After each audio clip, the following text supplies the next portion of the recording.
Picture this, a vast labyrinth of dusty archives and forgotten journals, papers from the 19th century that whisper of modern human bones, entombed within geological layers, millions, even hundreds of millions of years old, asking the question, what if the relics of human existence predate humanity by eons? You're entering the world of forbidden archaeology, here on Things Visible and Invisible.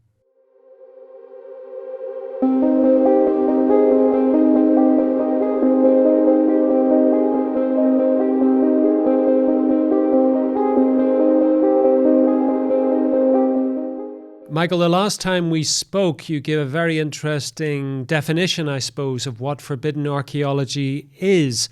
And also you talked a little bit about your own personal journey in that.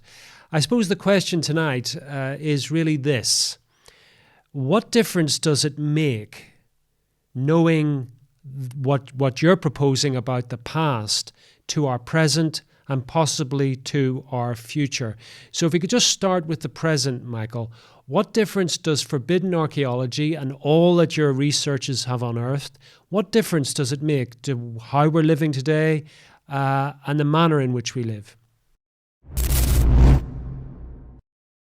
Yeah, those are excellent questions, and they're questions that people raised after they read the book. They wrote to me or they spoke to me when I was giving lectures, asking just that question. And I think it's a very good one. What difference does it make to us today, whether we came into existence 1 or 200,000 or 300,000 years ago, or 100 million or 200 million years ago? The difference that it makes is it means we need new explanations for human origins.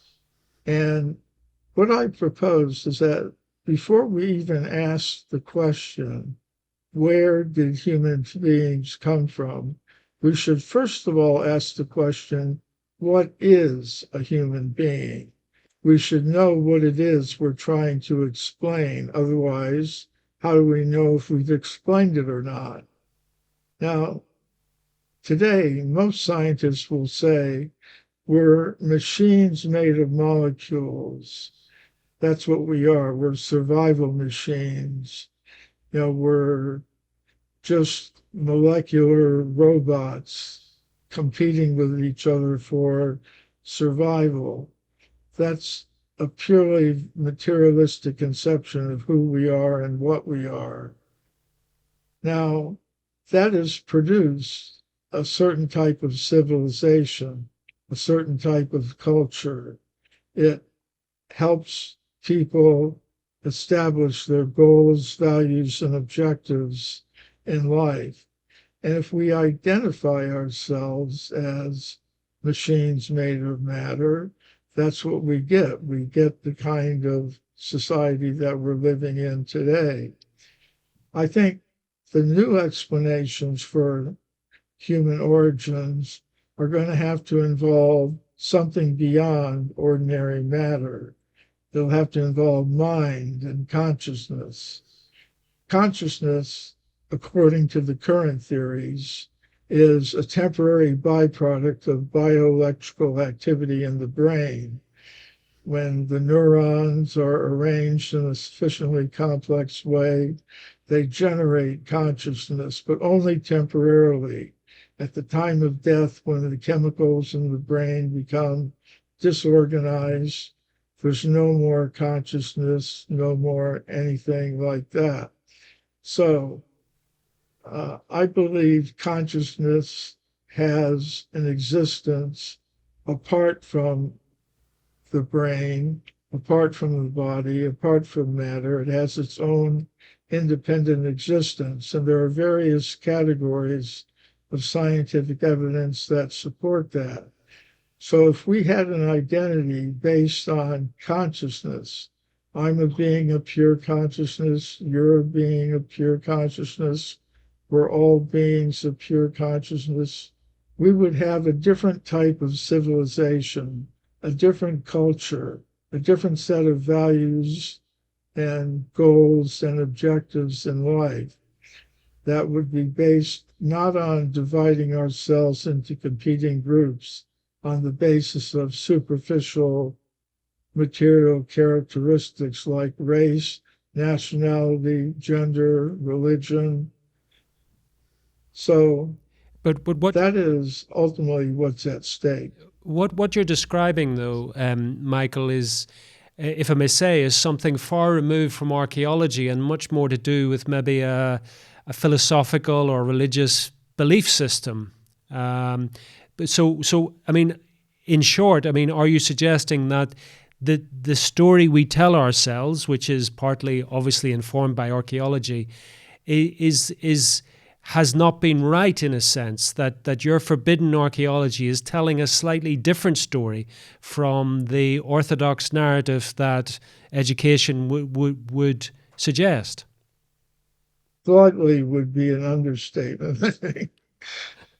Uh, but yeah, I mean, it is amazing how on at one moment I'm talking about stones and bones, and the next moment I'm talking about science and values and civilization. But it's not a sign of some commitment to some religious doctrine or anything like that. If if I speak of consciousness, that's something that we all experience. Say if I call it a soul, then a person's mind might turn off and say, well, that's religion. That requires belief and faith. That's beyond science. It's you deal with that yourself. We'll deal with the actualities in our way. But consciousness, being a conscious self, is not a belief. It's the most real, firsthand experience that we all have. It's the foundation for everything that we do. It is not a matter of belief. So, and everyone in the world of science will have to admit that there is no current explanation of exactly how consciousness can come from matter. So, yes, I am arguing in favor of a consciousness based view of reality over a matter based picture of reality. And I think there are fundamental differences in the effect that each of those worldviews has on the type of society that we live in, the culture that we're experiencing today. Now, Michael, your most famous work is Forbidden Archaeology, and you started a whole genre on your own on that score. On the last episode that we met, you talked about and you defined forbidden archaeology, but there was one question that was left sort of hanging in my mind, and it's this: who or what forbade this archaeology? What is the genesis of the forbidden bit of forbidden archaeology? Well, this has to do with developments in the world of science that took place over 5 or 6 centuries in Europe mostly. And if you go back 500 or 600 years, you will find many scientists were actually spiritualists in the sense that they accepted there was a God. They accepted there were forces beyond matter. They were experimenting with things like astrology and alchemy and vital forces and energies and things of that sort. But they made a decision about 500 or 600 years ago when some of the original scientific societies, like the Royal Society in England and others, were forming, that we want to get away from that more subtle realm and just deal with ordinary matter as it can be described by mathematically expressible equations that would give us laws of nature. And that was a very effective move. The first move came in cosmology with Galileo and people like that, where they were able to exclude everything from the realm of subtle influences or guiding intelligences and explain everything according to physical laws like Newton's laws of gravity. And then what Darwin did was he finally extended that materialistic explanation to life itself. That was his contribution. It was like the final step in this process of gradually reducing everything to that level. And it was very effective in many ways. They gained a tremendous amount of ability to control matter and develop technologies, develop weapons, develop pharmaceuticals, consumer projects that governments liked and were prepared to pay for, that corporations liked and were prepared to pay for, that we liked and were prepared to purchase and pay for. So it was very productive in that sense, but it was at the expense of having a complete picture of reality, and it left many questions unanswered, and it resulted in a mentality of trying to exploit, dominate, and control matter that led to conflict on every level of human society, up to and including world wars, several of them, and environmental destruction. So I think until a proper balance is restored, we're going to be faced with those problems, which are growing in intensity every decade. Well, that's a good summation of where we're up to today, Michael, and where your thought leads us to. I want to turn now, if I may, to the future, because we all know the problems of the present and how they're informed by certain ideologies, both scientific and secular and materialistic, whatever you want to call them. Where do you see this ending, though? Where are we heading with this? Well, you know, I attended a major international conference on the science of consciousness that was held in Barcelona, Spain, over the past couple of weeks.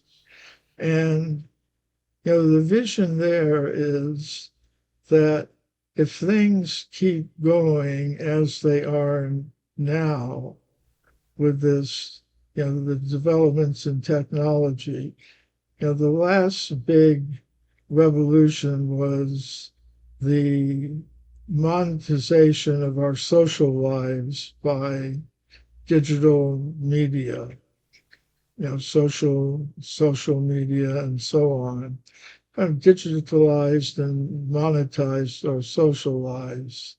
The next step in the development of the technologies is monetizing what's going on inside of our heads. You know, many corporations using artificial intelligence and advanced computer technology are developing products that can read, monitor brain waves and every other physiological feature of our human bodies, and not only monitor them, but modify them. So that is, I mean, it's kind of like 1984 on steroids. So that is one possible outcome of our future as this process of materializing everything keeps going on. And On the other hand, there are scientists.